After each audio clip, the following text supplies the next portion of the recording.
Welcome to I Love My HBCU ? The podcast where we express our undeniable love for HBCUs, but where we are also not afraid to address a few tough questions. So, sit back, learn a little, love a lot, and rep your HBCU. All right. I'm excited. I know I say that a lot at the beginning of these podcast recordings, but guys, if you know me, you know that I am insanely excited to welcome Jayden Williams. I keep wanting to say Jayden for mayor, like every single time I introduce him, but Jayden Williams from Georgia, a current student of Clark Atlanta University, as my guest on the podcast today. Jayden, welcome. Thank you for having me. I'm so excited to be here, and might I shout out the best HBCU in my eyes, and that's Clark Atlanta University.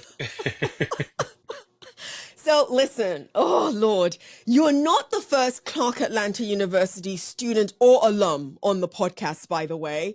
And guys, please don't hate me for this, but I kind of love you guys.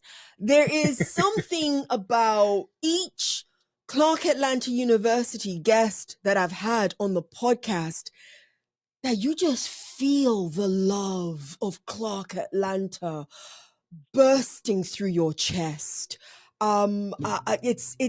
It's beautiful to actually see. So I don't have any preference for any of the HBCUs, but I'm not going to lie. I kind of love the guests that I've had from Clark Atlanta University. Jayden, those who know I Love My HBCU ?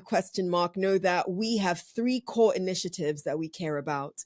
And the second one, the Generation Next Thought Leaders, is why I'm excited to be talking to you today. Like you're amazing, sure, but that's why I'm excited to be talking to you. You exemplify so many things for me with regards to the next generation of leaders. So let's get right to it. You're running for mayor of Stockbridge, Georgia. You did not wait until you graduated from college. You are a current political science major at Clark Atlanta University. What inspired you to say, I'm just going to do this now? I have to be frank with you. So I've done a lot of service here in Stockbridge, right? And so in high school, when I was a sophomore, I served as the youth council mayor for the city of Stockbridge, and so I was elected to that position twice, serving as the second in the council's history. I've interned within my college experience in every single department within my city. I wanted to know, what do events do? What does community development do? What does economic development do? What about business services? Because I wanted the opportunity to see the behind the scenes of how government functions, especially Yes. as a political science major, right? And so now, sitting as or just elected as chair of the planning commission here, there's not a development that comes into this city without me and my fellow commissioners acknowledging it. And so the work is honestly the inspiration of doing what's best for my neighbors, doing what's best for my community. And a lot of times people join political science because they want to know about policy. I joined it because I wanted to see how could I help the next person to my right and to my left. And so that's really what inspires me, the opportunity to actually get to serve. We talk about it, but when you actually put action behind it, my saying is impact over clout because I prefer the impact and not the clout. I love it. Gosh, I think I'm just gonna keep telling you how much I love almost every single thing that you're doing. I don't know you enough to say everything. That's why I'm saying almost everything. But I think what I love more than anything is the energy Yeah. behind why you're doing what you're doing. You said that you have been doing this. May I rattle off a couple of things, right? Please. That you've been doing just within the last couple of years. He was freshman class president. He is SGA treasurer. He's been twice selected as a White House scholar. He has his own clothing brand, Original Royals Clothing. You already mentioned the NAACP, and the list literally keeps going on. What do you say to somebody, and you're in good company with Barack Obama with a statement like this? What do you say to somebody who says, sure, he's done all of those things, but he still doesn't have the experience to do this? I can't wait to hear your response to a statement like that. Give it to me, please. And let me be frank, I've gotten that one statement or that one question probably hundreds of times over the Yeah. last few weeks. And I would say this, what is the experience, or what do you ask of your a guy that comes to build your fence? What do you ask of experience outside of pictures when you ask them to Mm, come and build your mm, fence or ask to do a consultation? My experience comes simply by the work and the proven track record that I've mm. done within every position I've had. Getting a $25,000 grant for the NAACP, sending students to national convention to vote, making sure that we have community-based developments and housing opportunities to come to the city with on the planning commission, making sure that young people get involved within the city as the Yeah. youth council mayor, making sure that we have male representation in civic engagement. I've done the work. Now, while I may not have the experience sitting on the dais as a mayor or a council member, the work is proven within what I've done in the community. So if we talk about experience, I dare to put my resume up with anybody. Your resume will beat mine. Your resume will beat mine. The facts. Oh gosh, Jayden, Jayden, I need, you don't know me. You don't know me. But I need you to take this statement for what it's worth, please. Jayden, even if this fails, it won't. It won't fail. But even if this fails, I am so grateful that you're doing it. I am so grateful that you are serving as an example for what should happen. Not just Yeah. can, but should happen. I asked you a question that I don't believe in. Let me be bluntly honest with you, okay? I asked you a question I don't believe in, but let me tell you why I asked that question. Because it's a question that a lot of people will ask to poke holes. And your response is better than anything I could have ever expected to hear you say. But I must add this to your response if you would give me the permission to do so. Please.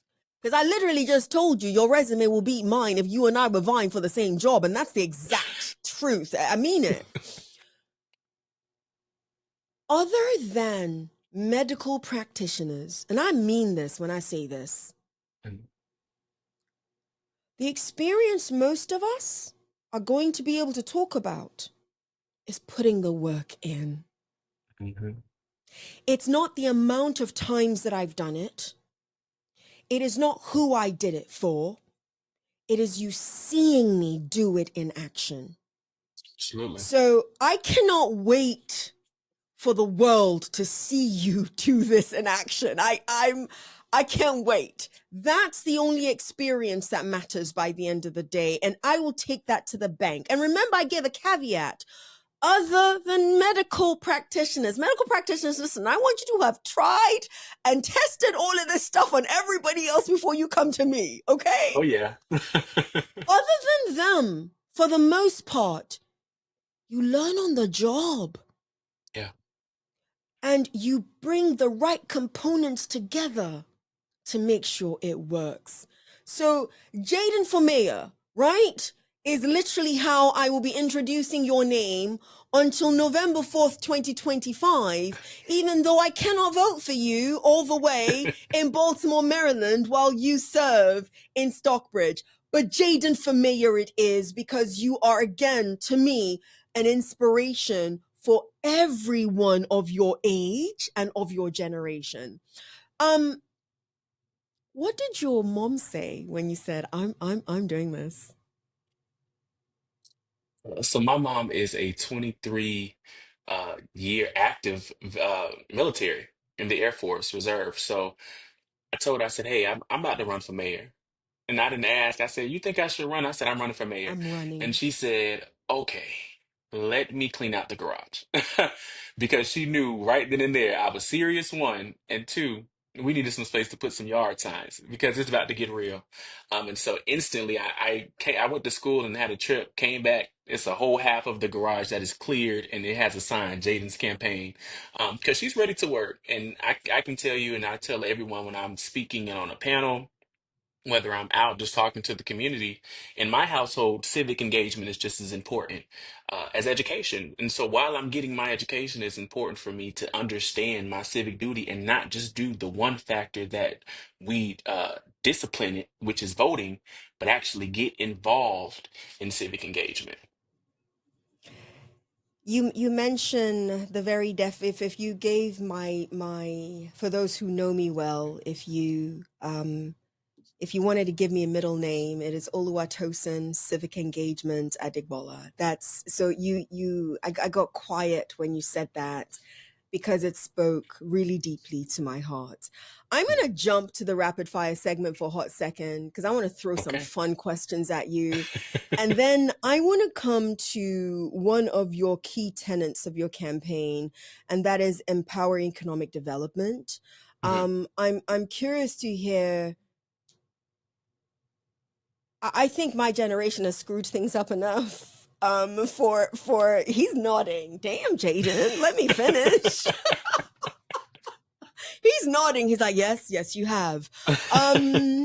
But I do think that my generation and a couple of generations ahead of me, we've screwed things up enough. So I actually think we need to be a little bit more quiet and listen to the ideas that the next generation has with regards to maybe not fixing, sometimes imploding and restarting some of the Yeah, things that we screwed up. So I want us to get to that, but I want to throw the rapid fire segment at you first. Are you ready? let's do it. Let's do I'm this. ready.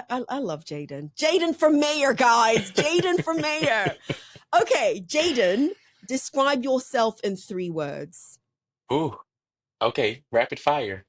Tenacious, leadership, observant. I love it. Ooh, it can't be you. It can't be you. That's the beginning of this question. It can't be Okay. you. I will come to listen to you though, but it can't be you.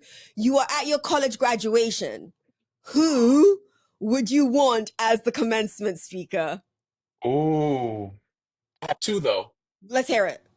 Okay, if I'm wanting something out of it, like maybe like I want them to pay my tuition off or some loans off, I would probably go with Barack Obama because Okay, he can give okay. me a little something. Now, if I'm wanting something to fill me up and fuel me for what I have in store after graduation, I'm gonna have to go with New Birth Missionary Church, Pastor Jamal Bryant. Wow. You gave Yeah, 2 good ones though. You gave yeah. 2 good. I would come and listen to you as well. That's why I said you couldn't pick you. That's why I said you couldn't pick you. Um, Jayden, what's your unpopular opinion about HBCUs? Ooh, my unpopular opinion. I'm a history fanatic, right? Let's hear And it. so people don't always talk about the history behind our HBCUs. We talk about the buildings, we talk about the people, but I love a good history fact. For example, when I chose Clark Atlanta, sidebar, there's no place in the world like Clark Atlanta. Um, when I chose Clark, it was because I walked on campus with me and my mom. We were on a tour, and they talked about how in 1865, our parent institution, Atlanta University, was the only standing building in Atlanta once it burned down. And it was a school for African Americans to receive master's and doctoral degrees. That's when I knew I'm going to that I Clark was on hallowed Atlanta. grounds, Yeah. and that was my school. It's something Wow. about a history fact. There is. It shakes Yeah. you. It really Yeah. does. So I just got told that the rapid fire is done, but I'm still asking you a few of the rapid fire questions regardless. What's your best meal at your HBCU? Ooh, fried chicken Wednesday. Of Fried course. chicken Wednesday. Of course. Shout out your favorite professor or person. And this might be an unfair question for you, but shout out your favorite professor or person at your HBCU. And what do they do or teach? I'm gonna have to shout out Dr. Daniel Black. Not Okay. only does he write books that are in our bookstore for us to read, but he teaches us how Black people are to act before slavery, how we are to act before there was what we call Old English. How Black people really set the standard of many precedents that we see and call how white people react and how white people Mm, act. It really was the precedent of Black action. And so I have to shout out to him, although he wasn't my teacher, because his class gets booked in 5 seconds. I But he heard. did say, "Here they come, and we're coming." Here they come, and we're coming. I love it. Ah, okay. Let's put the politician hat on for a hot second. But you're Jayden. Chances are you've already said this to your president. What message do you have for your president that you have not shared with them yet? My institutional president. Yes. Oh, I love Dr. French. That's really my campus dad. But a message I will tell him is really keep going. I have never in my life experienced a president that walks on campus and knows people by their name, students by their name, or what we say at Clark, scholars by their name. I've never met a president that will rather sit in the cafeteria in a crowded area and eat the same fried chicken we're eating, and still Mm. go back to an executive committee meeting. I've never met a president that actually gets in the nitty gritty of how your education is and not passing it to a provost or a vice president. So I would always tell him, keep going because it's just the start for him. And I can't wait to see what he does for my alma mater and what he does in his life period. You said a lot. Not in a bad way, in a really amazing way. And as you were talking, about three different university presidents flashed across my brain, and one of them is your president, Clark Atlanta University. And what I hear when I hear some of you describe some of your presidents that way is an authenticity to want to connect with you through your experience at your universities. I say this to all the presidents of universities. It matters. It It actually does. matters. We know you're doing your job. We know your job is hard. But for a student to feel connected to you, especially a student without a title, a student that's just walking campus, for them to feel connected to you and feel that you really care and it's authentic, it matters. All It right, does. Jayden. Jayden for president. Thank you. That's your name right now. It's not Jayden Williams. It's just Jayden for president. Jayden for mayor, Tosin. I've taken you to the You're taking me presidency. there already. Let's do it. I've taken you. Listen. Let's do it. When that day comes, you and I will both remember I said it here first. You did. Jayden for president. Okay. All right. Oh, okay. Jayden, you've got four tenets of your campaign. And I'm not gonna, because this is not a political interview. This is just us talking. But you are running for mayor, and you are very, very passionate about civic engagement. And so I'm going to bring up a couple of the things that you mentioned. You care about economic development for your community. Remember, I said earlier on that my generation has done a really good job of messing things up. Take it out of Stockbridge for 2 seconds, okay? Take it out of Stockbridge for 2 seconds. What's your vision for upward economic mobility for your generation? So take it out of Stockbridge. If you had a vision for upward economic mobility for your generation, so I'm not asking us to think about this politically, what would the vision be? And as much as I want to take it out of Stockbridge, much of what I want to do in Stockbridge is something that's not just based or limited between my city limits, right? And so I have my economic development priorities, but I have what I like to call economic community priorities. And that community priority is actually something that I built based on the universal look of economic mobility. So I'm glad you brought that up. And for me, that means we revitalize some of the areas that are run down or that have been abandoned, and we bring them back to attract incentives that actually streamline permits for, I guess, economic mobility to grow within small businesses. Because we know our country, while it's built on many corporations, the small businesses are the most important. I would also say, really and putting more efficiency into workforce development. We Mm-hmm. don't talk about that enough, but I can say the beautiful woman who ran for president from Howard University, she emphasized that a lot. She talked about how workforce development was something that the next generation needed, because we are seeing now in a lot of the studies that many aren't wanting to go to a four-year college or get an associate's degree. They'd rather go to trade school. They'd rather get a certificate. So how can we as government or as officials find opportunities to partner with schools and businesses to create job opportunities, to create pathways? And so that's really an economic mobility, because we're setting career paths without you having to go to school, while, also saying, hey, you still need to go to school a little bit. And then also, the number one thing is infrastructure. Economic mobility Mm. does not push without infrastructure. And so, even taking it to improving roads, or even, I would say, a universal level, which is broadbanding for better connectivity. So, how can we connect to the state next to us? How can we connect to the region, the Southeast region? How can we connect to, if, for example, I'm in Georgia, Los Angeles, how can we make that connection domestically to make sure that both of our economies are boosting? Wow. Wow. Wow. I asked for a vision. You gave a vision that is multi-pronged. You Yeah. gave a vision that I would say requires us to think a little bit differently with regards to how we empower your generation to move forward and move upward. Um, I also acknowledge and appreciate the statement that you made that not everybody wants to get that college degree, and that is Yeah. not always. All the statistics that we threw at you, that they threw at us, was that's the road, that's the pathway to economic mobility, is getting a college degree and moving forward.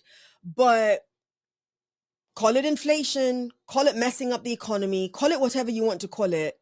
It is clear that unfortunately, that has not been the case for a good number of people. And I'm not going to make this black, I'm just going to call it generational. Has not been Yeah. the case. I was reading recently that the growing, and I'm not good with quoting statistics, so I don't get myself in trouble that way, but in 2023 and 2024, the industry with the highest growing number of millionaires is within the HVAC and and the HVAC community, for lack of a better phrase. You don't get a college degree to work in HVAC. You get technical and trade skills to work in HVAC, and that they're moving upward. They make more money than I do. I literally tell my electrician, we need to switch jobs here because what's going on. Um, but before I barrel fully within that space, I've heard you talk, as most Clark Atlanta University humans do, that it was always going to be Clark Atlanta or almost nowhere else. Good for you. Um, but you've got Morehouse, and let me land. Let me land. You've got Morehouse. You are a stone's throw from Alabama, which has the largest number of HBCUs in the country. Um, and if we weren't going to go to Alabama, and if we weren't going to go to an HBCU, you're Jayden Williams. You could have gone anywhere. I'd love to hear your college selection journey. Why and how did you actually pick Clark Atlanta University?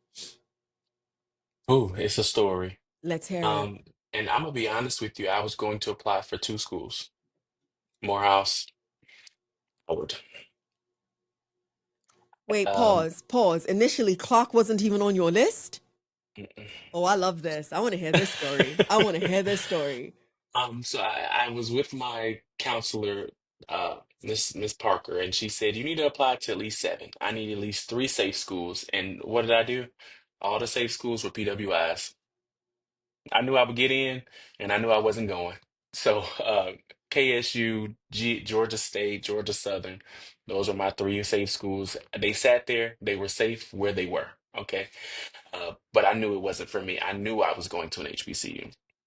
Applied to Fort Valley, Albany, got in, knew I didn't want to go to the country. My family's from South Georgia, so I knew that that was just not going to happen for me. I said, okay, where am I going to go? I really wanted to tour Morehouse one more time as a high school senior. I went with my mom. This is the same day when I told you earlier in the conversation, I went and toured Clark and said, this is it. This is the day. So going to that day out, we went to Morehouse. We went 5 minutes into the tour after they did their admissions video. I was just in awe of the history of men, black men to be exact. And we got on the tour. I looked at the school, I looked at the environment. Me and my mom walked off. We looked at each other. It was an instant walk off. It was just not for me. Um, and it was clear as day. It was clear as day. And you know how you had that connection with your mom where you can sense together. We looked at each other, we walked off, and it kind of as if we were taking a self-guided tour, but we ended up on Clark Atlanta's campus, and a tour was about to start, and we jumped on, and that's when I said, "This is it." And that's when I really found out what Clark Atlanta was, and then later found out that my stepmother was a graduate of Clark Atlanta University. And so it kind of boosted from there, but everything around me now became Clark Atlanta. And that's my story. I'm sticking to it.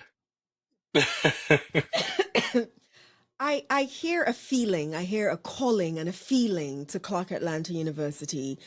But and you can share this with me off camera if you prefer. I hear something that you're not saying. Because I hear that initially you were sold on Morehouse. So between the video and experiencing the space, something fell apart. Well, everything fell apart. Everything fell And apart. there is nothing against anybody that graduates from Morehouse College or is a current student. Morehouse is a Sure. great institution, Yes. but I could tell just by myself, knowing the intensity of picking a school and understanding that I have to be there the next 4 years, that just it wasn't the place for me. Wow. And so I mean, although there are multiple people, I think really the main thing and why really people pick Morehouse College is one, because of the name and the recognition. But two, you have to understand Morehouse has built so many black men into leadership that it's limitless the opportunities at that point of what you can do at Morehouse. But I said I don't want to be a part of that number. I don't want to be a part of a legacy of people that have already done it. I'd rather start a legacy at Clark Atlanta that we have people that are periodically in leadership, but I'd rather start the trend that builds leadership back to back every graduating class. And so really Clark Atlanta really wasn't a, oh, it's Maryland, let me just go over here. I'm close. It was an experience and an intentional decision to boost not myself, but of course to boost what I would call the best university. Oh, I'm sorry, the only university in the AUC, and that's Clark Atlanta. No comments. No comment. You said, and I wrote it down so that I wouldn't forget, because yes, I am of that age. I have to be there for the next 4 years. And I want you to join me, Jayden. You started it off, I'm going to end it. In Mhm. saying this PSA to parents, and man, I hope I meet your mom one day. She sounds absolutely amazing. But to parents who are going to colleges, HBCU or non HBCU, with their young ones, empower your young one to ask themselves, can I be here for the next 4 years? Mhm. When you said that, You said it. Don't say, that was you. These I'm quoting your words. I'm quoting your words right back to you. I said, when you said that, because I was like, I wonder how many students go into that college experience, that college visit with that question in mind. It seems as if you did and you asked yourself, will this feel like home? Mind you, the video was amazing. You just said it yourself. Yeah, But then as you walked through the campus, I have to be here for the next 4 years. And it sounded that the answer for you is I cannot be here for the next 4 years. I wanted to stop and give that as a PSA because I am an administrator at an HBCU, and I am blessed to meet so many young ones like yourself and their parents. And I always tell the parents to make sure it is the young one's decision, number one. Number two, I always warn, please don't influence the decision. yeah, Please don't influence the decision, because when you go home and that person is looking around their campus and they're looking for a sense of belonging, you're not going to be there to give them that sense of belonging. and It it is is hard to going to find. be, it is hard to find. It will be the hallowed walls, as we say. It will be the grounds. It will be the spirits of the people that are Yeah, there walking your classes with you, and the spirits of the ancestors that are left on those spaces that are going to be the left to give you that belonging. And it's not going to work for everybody, so you must make the decision yourself for it to work for you. So I thank you for sharing that statement, because it really brought to me that we're about to start that beautiful college selection journey again, towards May 1st, college decision day. Please make sure this is not you deciding, but it is the young one that's going to be walking those halls that's deciding. Jayden for mayor. Um, I love it. listen, I love it too. Um, Jayden, it is 2025. We have a new president in these United States of America. You shared with me before you started that you are running a nonpartisan campaign. Kudos to you. What damage, and if damage is not the right word, please throw that word in the trash and put your own word in there as an insert. Because I see a total advantage to running a nonpartisan campaign. What damage do you think our political systems have done by primarily focusing on partisan politics? I'm going to leave your question just as it is.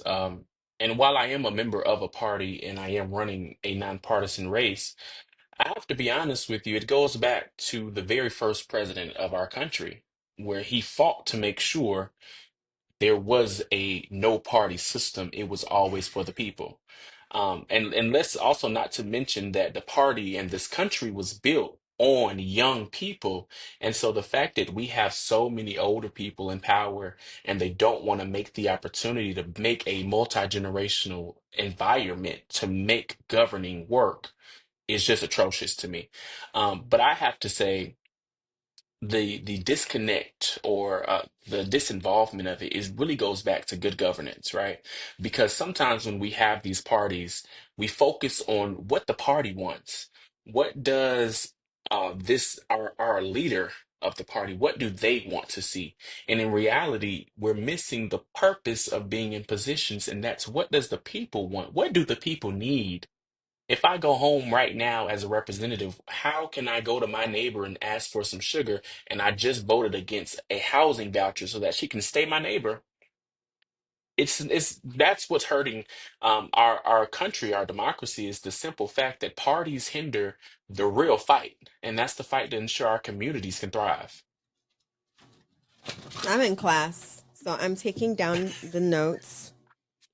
No, he's laughing, but I'm quite serious. You said parties quite literally hinder the real fight. I have to give all the credit to the McHenry Jones Political Science Department. And I'm giving credit to Jayden for mayor because he's the one sharing it with me on this podcast right now, and I'm writing it down. Jayden, please remain you. Please remain you.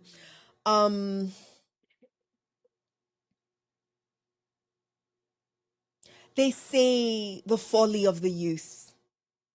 And typically, when they say the folly of the youth, it is said not negatively. I love the folly of the youth. The folly of the youth has all the answers. And I don't Indeed. mean that as a dig. I really, really do not mean that as a dig. Someone is going to hear Jayden for mayor, Jayden for president, Jayden for mayor say, whilst I do belong to a party, I am running a nonpartisan campaign. And somebody's going to say, and the somebodies that are going to say that are elders. Let's call out who the somebodies are. It doesn't work that way. You're gonna hear somebody say that. If you haven't already heard it said to you, you're going to hear somebody say that. And I'm desperate for you not to change that.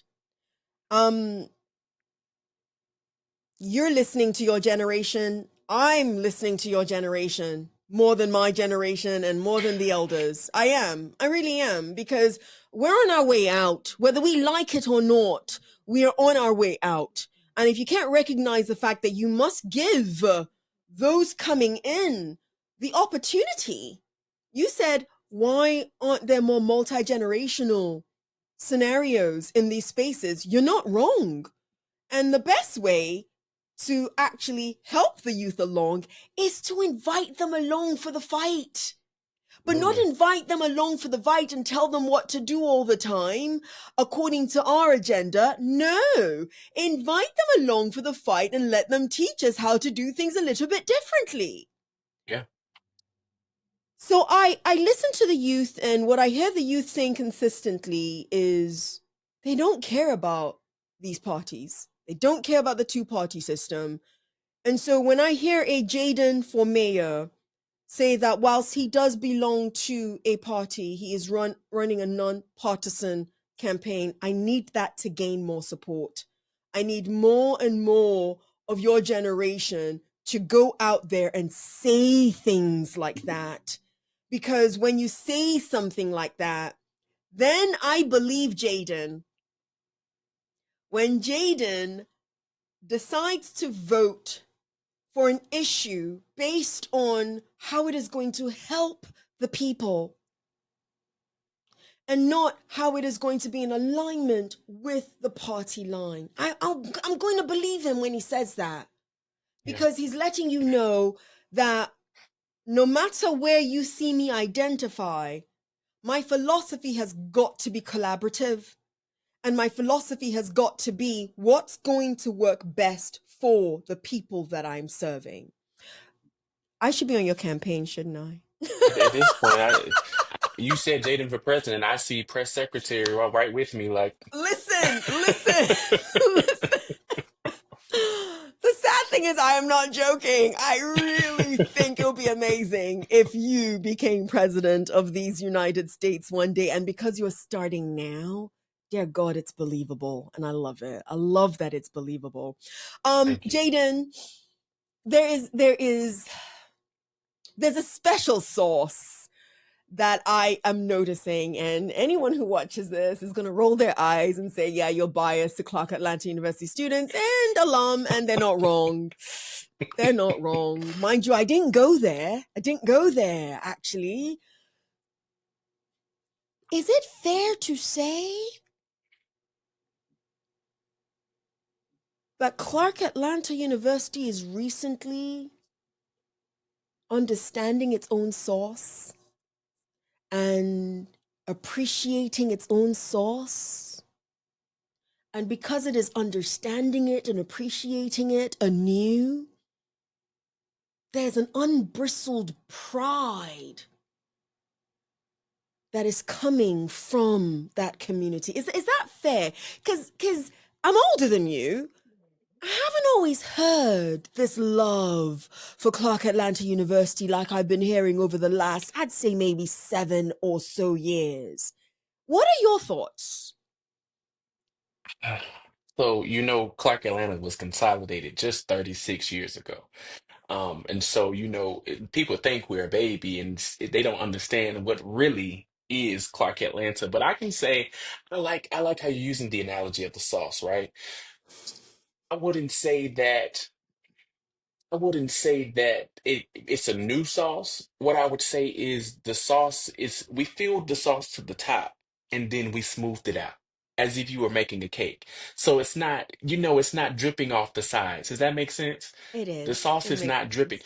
And so, when we capped it, right? I'm gonna take it back, maybe I'll say 20, 30 years and shout out to the Okay. classes that are in that area. But it smoothed off because they understood the career field and most of it was corporate Mm, CEOs. mm. Um, but the sauce was capped off when it came down to alum like James Weldon Johnson, who wrote Lift Every Voice and Sing, and now we're standing up in rooms singing his song, but in reality, he's alum of really now Clark Atlanta University. The sauce it kind of smoothed off when we elected for the first time Congressman Hank Johnson.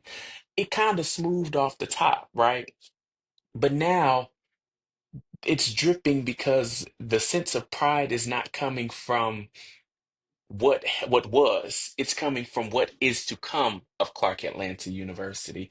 And so that's when I give back the kudos to our president. I give back kudos to our leaders because they're shaping avenues and opportunities for young people to take what's theirs and rebuild what is. And so with that, Clark Atlanta is now dripping the extra sauce because the sauce was there. It's just now going to pour. It's pouring back. And so we're pouring into communities and careers and avenues. I love that even as I'm listening to you, you feel the sauce. Like I'm Oh, not I got kidding. it. Every day I walk on campus, I feel like I'm getting filled up with more of just the love of that Panther spirit. Yes, yes. Jayden, it is very, very clear to me that you and I could speak for the next 2 hours. And I'm so appreciative of you more than you'll probably ever realize. You are the youth that we must support. You are the youth that we are going to keep an eye out for and make sure you succeed. Just make Absolutely. sure you succeed. Um, we went everywhere. We went everywhere, literally. But I'm still sure that there is something that I should have brought up and did not bring up that you might want to share with the audience before we end our recording. So please do. Honestly, we've literally touched everything and I love it. And thank you for having me on I Love My HBCU question mark because these are the conversations that we need. But two things I will say is you can follow me on social media the JL Williams. You can support the campaign, donate, follow, connect at Jayden for Stockbridge, spelled out FOR. And that's also my website, jaydenforstockbridge.com. And the second thing I have to tell you is if you are applying to schools and you need a home away from home, if you need that auntie and uncle that you just know you need to survive, I would implore you to apply to Clark Atlanta University because we're Panther proud. And go looking for Jayden Williams when you do. Like, seriously. Jayden, as we end this episode, leave our audience with a parting word or short phrase on why you, Jayden for mayor, Jayden for president, Jayden Williams, loves HBCUs. Love my HBCU, love HBCUs because Shirley Chisholm said, if they don't give you a seat at the table, you bring your own. But I'm going to implore you, if they don't give you a seat at the table, you take their seat because we have so much to do, and I'm ready to do it as an HBCU family. You ended that differently than I thought you would. He said, you take their seat. That is what he said, guys. He didn't say build your own table. He said, take their seat. And I kind of like that. I really do. Because it takes longer to build a table. It's a little faster to take their That's seat. right. Jayden, I love you. I appreciate you. We're clearly big fans of yours and we'll be supporting you. I look forward to seeing what happens November the 4th, 2025. Until then, it is impossible for anyone to come across this episode and not subscribe to I Love My HBCU question mark and like this episode, not because of me, but because of Jayden Williams. Yours in HBCU love. See you next episode. Jayden for President. Thank you very much. Thank you. You've been listening to I Love My HBCU question mark. Let's keep the conversation going as we share our stories and encourage more practical support of HBCUs, whilst of course holding each other accountable. Don't forget to follow and subscribe for the latest episodes. Until next time, love and lift your HBCU.